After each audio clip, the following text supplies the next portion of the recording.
ಆತ್ಮೀಯ H16 news ಅರ್ಥಾತ್ ಸಿದ್ದರಾಮಯ್ಯ ಸ್ವಾಗತ. ನಾನು ನಿಮ್ಮ MI ಅಥವಾ ಮಲ್ಲಪ್ಪ ಜೋತವರು. ಆಲ್ರೆಡಿ ನಮ್ಮ ವಾಹಿನಿ ಮೂಲಕ KPS ಮ್ಯಾಗ್ನೆಟ್ ಸ್ಕೂಲನ್ನು ವಿರೋಧಿಸಿ ಅನೇಕ ಕಾರ್ಯಕ್ರಮ ಮಾಡಿದ್ದೀವಿ. ಜನ ನಿಧಾನಕ್ಕೆ ಜಾಗೃತಿಗೊಳ್ತಾ ಇದ್ದಾರೆ. ಅದು ಹಳ್ಳಿ ಜನ ಅಥವಾ ನಮ್ಮ ರೈತ ಜನ ಅಥವಾ ದುಡಿಯುವ ವರ್ಗ ಅಥವಾ ಕೂಲಿಕಾರ ಜನ ಎಚ್ಚರಗೊಳ್ತಾ ಇದ್ದಾರೆ, ಇದನ್ನು ವಿರೋಧಿಸ್ತಾ ಇದ್ದಾರೆ. ಮತ್ತು ವಿರೋಧ ಮಾಡಲೇಬೇಕಾದಂಥದ್ದು. ಯಾಕೆಂದರೆ ಒಂದು ಗ್ರಾಮ ಪಂಚಾಯಿತಿಗೆ ಒಂದು ಸ್ಕೂಲಪ್ಪ ಅನ್ನುವಂಥ ನೆಪದಲ್ಲೇ ಇಡೀ ರಾಜ್ಯದ 41,000 ಗೌರ್ಮೆಂಟ್ ಶಾಲೆಗಳನ್ನು, ಸರ್ಕಾರಿ ಶಾಲೆಗಳನ್ನು ಮುಚ್ಚುವ ಕೆಲಸ ನಮ್ಮ ಹಿಂದಿನ ಸಿದ್ದರಾಮಯ್ಯ ಸರ್ಕಾರ ಮಾಡಲಿಕ್ಕೆ ಹತ್ತಿತ್ತು. ಮಧು ಬಂಗಾರಪ್ಪ ಅವರಿದ್ದಾಗ. ಈಗ ಹೊಸ ಸರ್ಕಾರ ಏನು ಮಾಡ್ತದೆ ನೋಡ್ಬೇಕು, ಏನು ಬಂದದ್ದು, ಏನು ಮಾಡಬಹುದು ಅಂಥ ಒಂದು ಸಂದರ್ಭದಲ್ಲೇ ಕೆಲವೊಂದು ಶಾಲೆಗಳನ್ನು ಮುಚ್ಚುವಂಥ ಕೆಲಸ, ಅದು ಹಳೆಯ ಶಾಲೆಗಳನ್ನು ಮುಚ್ಚುವಂಥ ಕೆಲಸ. ವಿಶೇಷವಾಗಿ ಏನಪ್ಪ ಅಂತಂದ್ರೆ ಈ ಕೆಲಸವನ್ನು ಆ ಗ್ರಾಮಗಳು ವಿಶೇಷವಾಗಿ ಏನಪ್ಪ ಅಂದ್ರೆ ಮದನಬಾವಿ ಶಾಲೆ ಆಗಿರ್ಬೋದು, ಅದೇ ಕಾಲಕ್ಕೆ ಕೊಳದೂರು ಶಾಲೆ ಆಗಿರ್ಬೋದು, ಮಲ್ಲಾಪುರ ಗ್ರಾಮದ ಸರ್ಕಾರಿ ಕಿರಿಯ ಶಾಲೆಗಳಾಗಿರ್ಬೋದು, ಇಂಥವು ಶಾಲೆಗಳನ್ನು ಮುಚ್ಚುವಂಥ ಕೆಲಸವನ್ನು ವಿಶೇಷವಾಗಿ ಮಾಡುವ ಮುಂದೆ ಅಲ್ಲಿ ಜನ ಜಾಗೃತವಾಗಿ ಇವತ್ತು ಬೀದಿಗಿಳಿದು ಹೋರಾಟ ಮಾಡ್ತಾ ಇದ್ದಾರೆ. ನಮ್ಮ ಸರ್ಕಾರಿ ಶಾಲೆಗಳನ್ನು ಮುಚ್ಚಿಕೊಡೋದು ಅಂತೇಳಿ ಇದು ಒಳ್ಳೆಯ ಬೆಳವಣಿಗೆ. ಯಾಕಂದ್ರೆ ಜನನ ಎದ್ದು ನಿಲ್ಲಬೇಕಾಗಿದೆ ಇವತ್ತು. ಯಾಕಂದ್ರೆ ಇಲ್ಲಾಂದ್ರೆ ನಮ್ಮ ಶಿಕ್ಷಣ ಹಾಳು ಮಾಡೋದು ಎಲ್ಲ ನಿಶ್ಚಿತನ. ಯಾಕೆ ನಮ್ಮ ದೇಶದ ಪರಿಸ್ಥಿತಿ ನಮಗೆ ಗೊತ್ತದ. ಇಲ್ಲೇ 92% 80-90% ಜನ ಅಲ್ಲ ಇವತ್ತಿಗೂ ಸಹಿತ ಅತ್ಯಂತ ಬಡತನ ಸ್ಥಿತಿಯಲ್ಲಿದ್ದಾರೆ. ಅವ್ರ ಮಕ್ಕಳಿಗೆ ದುಡ್ಡು ಕೊಟ್ಟು ಕಲಿಸೋ ಸ್ಥಿತಿ ಅವರಿಲ್ಲ. ಅದರಲ್ಲೂ ಡೊನೇಷನ್ ಕೊಡೋದು, ಫೀ ಕೊಡೋದು, ಮತ್ತೇನೋ ಕೊಡೋದು, ಮ್ಯಾಲೆ ಟ್ಯೂಷನ್ ಹಚ್ಚೋದು, ಟ್ಯೂಷನ್ ಫೀ ಕೊಡೋದು ಯಾರಿಗೆ ಸಾಧ್ಯದ ರೀ? ಯಾಕಂದ್ರೆ ಮುಂಜಾನೆ ಸಾಯಂಕಾಲ ದುಡ್ದವ್ರು ಹೊಟ್ಟೆ ತುಂಬೋದು ಕಷ್ಟ ಅದ.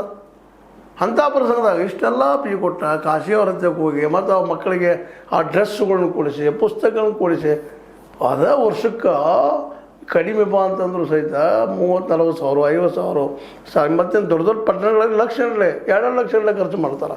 ಅದು ಈ 1ನೇ 2ನೇ 3ನೇ ಅಂದ್ರೆ ಈ ಒಂದು ಮ್ಯಾಟ್ರಿಕ್ ತನಕ PUCಯಲ್ಲೂ ಖರ್ಚು ದುಡ್ಡಿದ್ದವ್ರಿಗೆ ಅನುಕೂಲ ರೀ. ದುಡ್ಡಿದ್ದವ್ರು ಏನಕ್ಕೆ ಕಲಿಕ್ಕೆ ಸಾಯ್ತದೆ.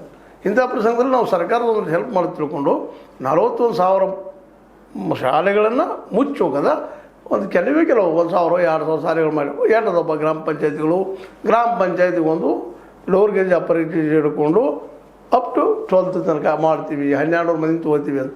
ಇಡೀ 5-6 ಹಳ್ಳಿಗಳ ಮಧ್ಯದಲ್ಲೇ 1,000-2,000 ಮಂದಿಗೆ ಅದು PUC ತನ ಅದು ಹುಡುದಾರಲ್ಲಿ ಹೋಗ್ಬೇಕಾಗಿದೆ. ಈಗ ಅದರೊಳಗೆ ಮೊರಾರ್ಜಿ ಅದು ಇದು ಎಲ್ಲ ನೀವು ಹೇಳಿದ್ರಿ, ದೊಡ್ಡವ್ರು ಮಾಡಿ ಒಬ್ಬ ಭಾರಿ ಸ್ಕೂಲ್ ಅದಾವ ಅಂತೇಳಿ. ಅದು ಯಾರಿಗೆ? ಅದು ಪ್ರತಿಭಾವಂತ ಮಕ್ಕಳಿಗೆ, ದಡ್ಡ ಮಕ್ಕಳಿಗೆ ಹೇಳಿದ, ಓದ್ಲಿಕ್ಕೆ ಬರ್ಲಿಕ್ಕೆ ಕಲಿಸಲಾರಂಥ ಪರಿಸ್ಥಿತಿ ಇದ್ದಂಥ ಮಕ್ಕಳಿಗೆ ಹೇಳಿದ. ಎಲ್ಲಿ ಸ್ಕೂಲಿಂದ ಫ್ರೀಯಾಗಿ ಕಲಿಸುವಂಥವು ಪಾಪ ಕನ್ನಡ ಶಾಲೆಗೆ ಹೋಗ್ತಿದ್ದು ಮಕ್ಕಳು ಹೋಗ್ತಾವೆ, 1-2 ಅಕ್ಷರ ಕಲಿತಾವೆ, ಕಡೆಗೆ ಸೇರಿ ಮಾಡೋಕ್ಕೆ ಕಲಿತಾ ಅಂತ ಪ್ರಸಂಗ ಇವತ್ತದ. ಆ್ಯಕ್ಚುಲಿ ಶಾನೆ ಆಗೋದು ಭಾಳ ಸುಳ್ಳದು. ಎಲ್ಲೋ ಒಬ್ಬ ಆಗಿದ್ರೆ ಅದು ಉದಾಹರಣೆ DC ಪಾವಟಿ ಆದರೂ ಕನ್ನಡ ಶಾಲೆಗೆ ಕಲ್ತದ್ದು ಎಕ್ಸೆಪ್ಷನ್ಸ್ ಎಲ್ಲ ಅವು. ಪ್ರತಿ ಮಗುನೂ DC ಪಾವಟಿ ಆಗಲಿಕ್ಕೆ ಸಾಧ್ಯದನಾ? ಪ್ರತಿ ಮಗುನೂ ಗಾಂಧಿ ಆಗಲಿಕ್ಕೆ ಸಾಧ್ಯದನಾ? ಪ್ರತಿ ಮಗುನೂ ನಾನೇ ಹೇಳ್ತಾ ಇದ್ದೀನಿ ಇವತ್ತು ಇವೆಲ್ಲ ಆಗ್ಲಿಕ್ಕೆ ಸಾಧ್ಯ ಇಲ್ಲ. ಆ ಮಕ್ಕಳನ್ನ ತಯಾರು ಮಾಡಬೇಕಾದ್ರೆ ತಯಾರು ಮಾಡೋದಪ್ಪ ಶಾಲೆ, ಮನೆ ಮತ್ತು ಶಾಲೆ. ತಾಯಿನ ಮೊದಲು ಪಾಠಶಾಲೆ, ಅದ ನಂತರ ಶಾಲೆ. ಮತ್ತು ಇಲ್ಲಿ ಅವ ಇಲ್ಲಾಂದ್ರೆ ಹೆಂಗೆ ರೀ? ಪ್ರತಿಯೊಂದು ಹಳ್ಳಿಯಾಗಿ ಶಾಲೆಗಳು 1ರಿಂದ 7 ತನಕ ಇರಬೇಕು ಅನ್ನುವಂಥ ಮಾತು ಅದನ್ನೇ ಇವತ್ತು ವಿರೋಧ ಮಾಡ್ತಾ ಇದ್ದಾರೆ. ಅದರಲ್ಲೂ ಮುಖ್ಯವಾಗಿ ಸಾರ್ವಜನಿಕ ಶಿಕ್ಷಣ ಉಳಿಸಿ ಅನ್ನುವಂಥ ಒಂದು ಸಮಿತಿಗಳನ್ನು ಮಾಡಿಕೊಂಡು ಎಲ್ಲ ಕಡೆ ಇದನ್ನು ಎಚ್ಚರಗೊಳಿಸ್ತಾ ಇದ್ದಾರೆ. ಇದು ಭಾಳ ದೊಡ್ಡ ಒಂದು ಹೆಜ್ಜೆ ಅಂತ, ದಿಟ್ಟ ಹೆಜ್ಜೆ.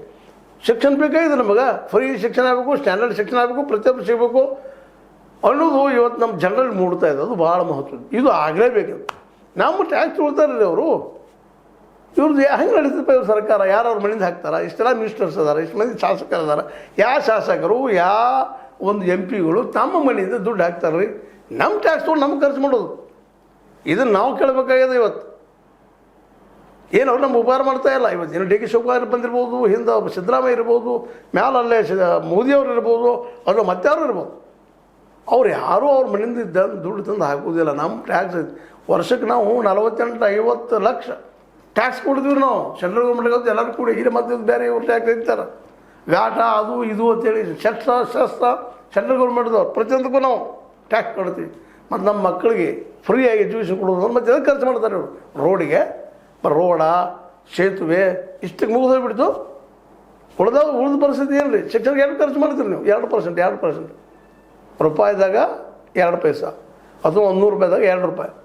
ಮತ್ತು ಮಕ್ಕಳು ಉದ್ದಾರ ಅಂದ್ರೆ ಏನಾಗ್ತಾರೆ? ಈಗ ಅದನ್ನು ಶಾಲೆಗಳು ಬಂದ್ ಮಾಡಾಯ್ತಾರೆ, ಅದನ್ನು ಖರ್ಚು ಮಾಡೋದು 7,000 ಏನು ಒಂದು ಗ್ರಾಮ ಪಂಚಾಯತಿ ಒಂದು ಸಾರಿ ಕಟ್ಟಿ ಬಿಡೋದಪ್ಪ, ಅದು 12-15 ಮಂದಿ ತೊಗೊಳ್ಳೋದು, ಉಳಿದು ಹುಡುಗರಲ್ಲಿ ಹೋಗ್ಬೇಕು ಶಾಲೆಗೆ. ಶಾಲೆ ಇಲ್ಲದ ಮಕ್ಕಳು ಒಳಗೆ ಸೆಲೆಕ್ಷನ್ ಆಗೋದಿಲ್ಲ. ಈಗ ಮೊರಾರ್ಜಿ ದೇಸಾಯಿ ಅದಾಗಲಿ ಮತ್ತೆ ಅವಾಗಲಿ ಈ KPSದಲ್ಲೂ ಆಗಲಿ ನೀವು ಟೆಸ್ಟ್ ಪರೀಕ್ಷೆ ತೊಗೊಳೋರು ನೀವು ಅಂದಾಗ ಆ ಮಕ್ಕಳೆಲ್ಲರೂ ಎಷ್ಟು ಚೆನ್ನಾಗ್ಲಿಕ್ಕೆ ಸಾಧ್ಯ ಅದ. ಅದು ದೊಡ್ಡ ಮಕ್ಕಳು ಎಲ್ಲಿ ಹೋಗ್ಬೇಕು? ಇದು ಇವತ್ತು ಭಾಳ ಪ್ರಶ್ನಿಸ್ಬೇಕಾದ ವಿಷಯ. ಅದಕ್ಕೆ ಈ ದಿಶೆಯಲ್ಲಿ ನಮ್ಮ ಹಳ್ಳಿ ಜನ ಎಚ್ಚರಗೊಳ್ತಾ ಇದ್ದಾರೆ, ಹೋರಾಟ ಮಾಡ್ತಾ ಇದ್ದಾರೆ. ಅದೇ ಕಾಲಕ್ಕೆ ನಮ್ಮ ವಿಶೇಷವಾಗಿ ಇಲ್ಲಿ ನೋಡ್ರಿ ಯಾವುದಪ್ಪ ಒಂದು ಕೊಳದೂರೊಳಗೆ ಶಾಲೆ ಐತಿ, ಅದು 1938 ಸ್ಥಾಪನೆ ಆಗೈತಿ. ಮುಂದೆ ಅದೇ ಕಾಲಕ್ಕೆ ಮದನ ಬಾವಿ ಒಳಗೆ 1927 ಸ್ಥಾಪನೆ ಆಗೈತಿ. ನೋಡ್ರಿ ಅವತ್ತು ನೋಡ್ಕೊಂಬಂದವು, ಇನ್ನು ಅವತ್ತನ್ನು ಮುಚ್ಚವ್ರು ಅಂತೇವತ್ತು. ಅದು ಚೆನ್ನಾಗಿ ಹೊಚ್ಚು ಹೇಳ್ತಾ ಇದ್ದಾರೆ. ಹೊಚ್ಚು ಹೇಳ್ಬೇಕ್ರಿ, ನಮ್ಮ ಹಕ್ಕು ನಾವು ಕೇಳಬೇಕು. ಇವರು ಯಾರು ಮುಚ್ಚುವಂಥವ್ರು ಹೊಸ ಸಾಲಿ ಶುರು ಮಾಡ್ತಂತೇಳಿ ಅವರು ಈಗೇನು ಮ್ಯಾಗ್ನೆಟ್ ಅಂತ ಹೇಳ್ತಾರೆ KPS, ಅವ್ರ ಮನೆಯಿಂದ ದುಡ್ಡು ಹಾಕಿ ಮಾಡ್ತಾರಲ್ಲ ಅದನ್ನು. ಇವ್ರು ಯಾರು ಶಾಸಕರಾಗಲಿ ಅಥವಾ ಮಿನಿಸ್ಟರ್ ಆಗಲಿ ಯಾರಿಲ್ಲ, ನಮ್ಮ ದುಡ್ಡನ್ನ ನಾವು ಹೇಳ್ತಾ ಇದ್ವಿ. ಜನ ಇವತ್ತು ಇವು ಕೇಳಬೇಕಾಗಿದ್ದೇನಪ್ಪ ಅಂದ್ರೆ ಪ್ರತಿಯೊಂದು ಹಳ್ಳಿಗೂ 7 ಜನ ಸ್ಕೂಲು. ಅದೇ ಕಾಲಕ್ಕೆ ಒಂದು ಮಿನಿಮಮ್ ಗ್ರಾಮ ಪಂಚಾಯತಿ PUC ವರೆಗೆ 10+2 ಸ್ಕೂಲು, 8, 9, 10 ಪ್ಲಸ್ 11, 12 ಇವು ಮಾಡಲೇಬೇಕಾದ ಫ್ರೀಯಾಗಿ ಮಾಡಬೇಕು, ಸ್ಟ್ಯಾಂಡರ್ಡ್ ಮಾಡಬೇಕು. ಮುಖ್ಯವಾಗಿ ಇಂಗ್ಲೀಷ್ ಅಂತ ಬೇಕಾದ್ರೆ ಇಂಗ್ಲೀಷ್ ಮತ್ತು ಮ್ಯಾಥ್ಸ್ ಸರಿಯಾಗಿ ಕಲಿಸೋಂಥವ್ರು ಬೇಕಲ್ಲಿ. ಇವು ಆದಾಗ ಮಕ್ಕಳಿಗೆ ಅಂತ ಪ್ರಶ್ನೆ ಮಾಡೋದು ಬರ್ತದೆ. ಯಾಕಂದ್ರೆ ಮ್ಯಾಥ್ಸ್ ಬರಲಿಲ್ಲ ಅಥವಾ ಗಣಿತ ಬರಲಿಲ್ಲ ಅಂದ್ರೆ ಅವ್ರಿಗೆ ಫಿಸಿಕ್ಸ್ ಅಂತಂದ್ರೆ ಏನಪ್ಪ ಭೌತಶಾಸ್ತ್ರ ತಿಳಿಯೋದಿಲ್ಲ. ಅದೇ ಕಾಲ ಕೆಮಿಸ್ಟ್ರಿ ಅಂತಂದ್ರೆ ರಾಸಾಯನಶಾಸ್ತ್ರ ತಿಳಿಯೋದಿಲ್ಲ. ಮತ್ತು ಬಯಾಲಜಿ ಅಂತಿ ಅದು ಇಂಗ್ಲೀಷಲ್ಲಿ ಕನ್ನಡದಲ್ಲಿ ಮಾಡೋಕ್ಕೆ ಸಾಧ್ಯ ಇಲ್ಲ PUC ಮಟ್ಟಕ್ಕೆ. ಅಂದರೆ ಇವೆಲ್ಲವೂ ಇಂಗ್ಲೀಷ್ ಮತ್ತು ಕನ್ನಡ ಜೊತೆಗೆ ಮ್ಯಾಥ್ಸ್ ಇವೆಲ್ಲ ಕಲಿಸುವಂಥ ಸ್ಟ್ಯಾಂಡರ್ಡಾಗಿ ಕಲಿಸುವಂಥ ಮಾಸ್ತರ್ಗಳು ಬೇಕಾಗ್ಯಾರ. ಟೀಚರ್ಗಳು ಇಲ್ಲಿಲ್ಲ. 72,000 ಈಗಿನ ಶಾಲೆ ಪ್ರಕಾರ 2% ಖರ್ಚು ಮಾಡಿದ್ರೆ ಅದ್ರಾಗ ಇನ್ನು 72,000 ಟೀಚರ್ ತೊಗೊಳ್ಬೇಕಾಗಿದೆ ಅಂತೇಳಿ ರಿಪೋರ್ಟ್ಸ್ ಇದ್ದಾವೆ. ಅಂಥದ್ರಾಗ ಅದನ್ನ ಎಲ್ಲಿ ತೊಗೊಳೋದು ಅಂತೇಳಿ ಈ 41,000 ಸಾರಿ ಕಟ್ ಮಾಡಿಬಿಟ್ರೆ ಇನ್ನೂ ಶಿಕ್ಷಣ ಕಡಿಮೆ ಆಗಿಬಿಡ್ತಾರೆ. ಇದು ಲಾಭದಾಗನ. ಇದು ನಾವು ಯಾಕೆ ಈ ಸಂದರ್ಭದಲ್ಲಿ ಹೇಳಬೇಕಾಗಿದೆಪ್ಪ ಅಂದ್ರೆ ಇದು ಸ್ಪಷ್ಟವಾಗಿ ಇಂಥ ಒಂದು ಮೋಸದಾಗಬಾರ್ದು. ಇದು ತಪ್ಪದ. ಸರ್ಕಾರದ ಎಚ್ಚರಗೊಂಡ ಅದರಲ್ಲೂ ನಾವು ಎಚ್ಚರಗೊಳ್ಬೇಕಾಯ್ತು. ಸರ್ಕಾರದ ಎಚ್ಚರದ ಅದು ಗೊತ್ತದ. ನಾವು ಹೆಚ್ಚು ಮಾಡಿದ್ರೆ ನಾವು ಹೆಚ್ಚು ಖರ್ಚು ಬರ್ತದೆ. ಬರೀ ಎದಕ್ಕೆ ಖರ್ಚು ಮಾಡೋ ರೊಕ್ಕ ರೋಡಿಗೆ ಅದಕ್ಕೆ ಅದ್ರ ಪರ್ಸೆಂಟೇಜ್ ಸಿಗ್ತದೆ. ಅದ್ರೊಳಗೆ ಒಂದು ರೋಡಿಗೆ 40%, 50% ಹೊಡಿತಾರೆ ಇವರು. ಒಂದು ರೋಡ್ ಮಾಡಿದ್ರು ಅಂತೇಳಿ 4 ಇಂಚು ಮಾಡಿದ್ರು 2 ಇಂಚು ಮಾಡೋದು ಅಥವಾ 1 ಇಂಚು ಮಾಡೋದು, ಹಾಕಿ ತೆಗೆದು ಬಿಡೋದು, 1-2 ಬೆಲ್ಲ. ಅದಕ್ಕೆ ಈ ದಿಶೆಯಲ್ಲಿ ನಮ್ಮ ಜನ ಎಚ್ಚರಗೊಳ್ತಾ ಇದ್ದಾರೆ, ವಿರೋಧ ಮಾಡ್ತಾ ಇದ್ದಾರೆ. KPS ಮ್ಯಾಗ್ನೆಟ್ ವಿರೋಧ ಮಾಡುವಂಥದ್ದು ನಾವು ಪ್ರತಿಯೊಂದು ಹಳ್ಳಿಗೆ ಆಗಲ್ಲ ರೀ. ಅದು KPS ಮ್ಯಾಗ್ನೆಟ್ ಎಲ್ಲ ಮಕ್ಳು ಕಲಿತಿದ್ರೆ ಯಾರು ಸಾರಿಗೆ ಬರ್ತಾನೋ ಅವ್ರು ಯಾರು ಸಿಗ್ಬೇಕು.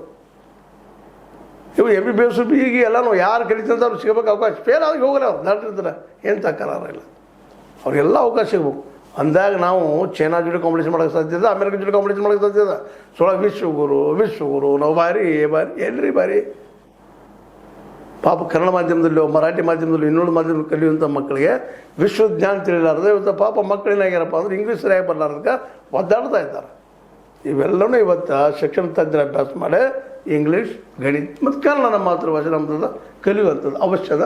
ಅದಕ್ಕಾಗಿ ಸರ್ಕಾರಿ ಶಾಲೆಗಳನ್ನು ನೀವು ಪ್ರತಿಯೊಂದು ಹಳ್ಳಿಗೂ KPS ಮ್ಯಾಗ್ನೆಟ್ ಅಂತ ಸ್ಕೂಲ್ ಮಾಡಿರಿ. ಮ್ಯಾಗ್ನೆಟೇ ಜಗ್ಗಿ ಬಿಡಬೇಡ್ರಿ, ಎಲ್ಲ ಮಕ್ಕಳು ಸಿಗೋಂಗೆ ಮಾಡಿರಿ. ಅಲ್ಲೆಲ್ಲ ಟೀಚರ್ ನೇಮಿಸ್ರಿ. ಮುಖ್ಯವಾಗಿ ಶಾಲೆಗಳು ಬೇಕಾದ್ರೆ ಟೀಚರ್, ಆಮೇಲೆ ಬಿಸಿ ಊಟ ಹಸಿ ಊಟ. ಈಗ ಬಿಸಿ ಊಟಕ್ಕೆ ಯಾರು ಬರ್ತಾರೆ ಗೊತ್ತೇನು ರೀ? ಬಡ ಮಕ್ಕಳು ಬರ್ತಾರೆ ರೀ. ಮಧ್ಯಾಹ್ನ ಊಟ ಇಲ್ಲ ಅವಕ್ಕೆ ಕಡೆಗೆ ಆದರೆ ಸಿಗ್ತದೆ ಬರ್ತಾರಲ್ಲೇ. ಕಲಿಯೋದಲ್ಲ ಅದು, ಉಂಡು ಹೋಗಿಬಿಡೋದು. ಅದಕ್ಕೆ ಇದೆಲ್ಲ ನೆನ್ಬಿಟ್ಕೊಂಡು ಇವತ್ತಿನ ಹೋರಾಟ ಮಾಡ್ತಾ ಇದ್ದಾರೆ. ಅದರಲ್ಲೂ ಸಾರ್ವಜನಿಕ ಶಿಕ್ಷಣ ವಹಿಸಿ ಅಂತೇಳಿ ಸಮಿತಿ ಮಾಡಿಕೊಂಡು ಜಿಲ್ಲಾ ಮಟ್ಟದಲ್ಲಿ ರಾಮನಗೌಡ ಪಾಟೀಲ್ ಅಂತವರು ನಮ್ಮೂರ ಶಾಲೆ ಮುಚ್ಚಲು ನಮ್ಮ ಒಪ್ಪಿಗೆ ಇಲ್ಲ. ಸರ್ಕಾರ ಎಲ್ಲ ಸೌಲಭ್ಯಗಳು ನಮ್ಮ ಶಾಲೆಗೆ ನೀಡಬೇಕು.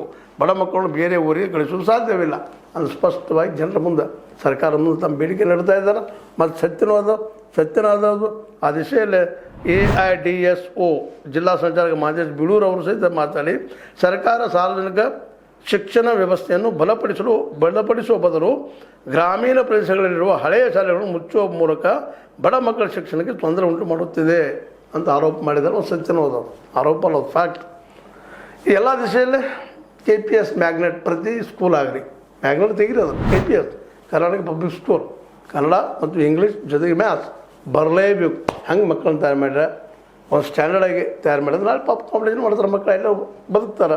ಇಲ್ಲಪ್ಪ ಅಂತಂದ್ರೆ ನಮ್ಮ ಬಡತನ ಹೋಗೋದಿಲ್ಲ. ಮತ್ತು ನಾವು ಆರ್ಗ್ಯುಮೆಂಟ್ ಮಾಡೋದು ಹಿಂಗೆ ಮಾಡ್ತಾ ಹೋಗುವಂಥದ್ದಾಗ್ತದೆ. ಕಡೆಗೆ ಎಲ್ಲ ಸಾಲಗಳು ಬಂದಾದ್ಮೇಲೆ ನಾವೇನು ವಿಶ್ವಗುರು ಆಗಲಿಕ್ಕೆ ಸಾಧ್ಯದ. ಅದಕ್ಕಾಗಿ ಸರ್ಕಾರ ಹೆಸರುಗೊಳ್ಳಿ. ಹೊಸ ಸರ್ಕಾರ DK ಶಿವಕುಮಾರ್ ಅವ್ರದ್ದು ಅವ್ರದಿಂಥವ್ರಿಗೆ ಮ್ಯಾಗ್ನೆಟ್ ಅಂತಿಟ್ಟು ಶಬ್ದ ತೆಗೆದಾಕೆ KPS ಪ್ರತಿ ಹಳ್ಳಿಗೆ ಒಂದರಿಂದ 7 ತನಕ, ಮುಂದೆ ಪ್ರತಿ ಒಂದು ಗ್ರಾಮ ಪಂಚಾಯತಿಗೆ 8, 9, 10, 11, 12 ಇವು ಸ್ಕೂಲ್ಗಳನ್ನ ಮಾಡಿದ್ದಾರೆ. ಅಂದ್ರೆ ಅದರಲ್ಲೂ PUC 11+11 12th ಅಂದ್ರೆ 10+2 ಅವುಗಳಲ್ಲಿ ಸ್ಟ್ಯಾಂಡರ್ಡ್ ಟೀಚರ್ ನೇಮಿಸಿರಪ್ಪ ಅಂದ್ರೆ ನಿಶ್ಚಿತವಾಗಿ ಈ ದೇಶ ಅಭಿವೃದ್ಧಿ ಹೋಗೇ ಹೋಗ್ತದೆ. ನೀವು ಅಭಿವೃದ್ಧಿ ಮಾಡೋದೇನು ಅವಶ್ಯಕತೆ ಇಲ್ಲ, ಇದನ್ನು ಮಾಡಿ ಸಾಕು. ಶಿಕ್ಷಣ ಕೊಡ್ರಿ, ಒಳ್ಳೆಯ ಆರೋಗ್ಯ ಕೊಡ್ರಿ, ಇದರ ಅಭಿವೃದ್ಧಿ ಮಾಡ್ಕೋತಾರೆ ಅವ್ರದವ್ರ ಸುಳ್ಳು ಅಭಿವೃದ್ಧಿ ಹೆಸರು ರೋಡ್ ಗಿಡ ಅಲ್ಲೆಲ್ಲಿ ಮಾಡ್ಬೋದು ಹೋಗಿ 40% 50% ಹೊಡ್ಕೋದು ಹೋಗೋದನ್ನು ಬಿಡ್ರಿ ಅಂತೇಳಿ ಇವತ್ತು ಜನ ಈ ರಾಜಕಾರಣಿಗಳನ್ನು ಕೇಳಬೇಕಾಗ್ಯದ. ಏನಂತೀರಿ ಜನಸಾಮಾನ್ಯರ?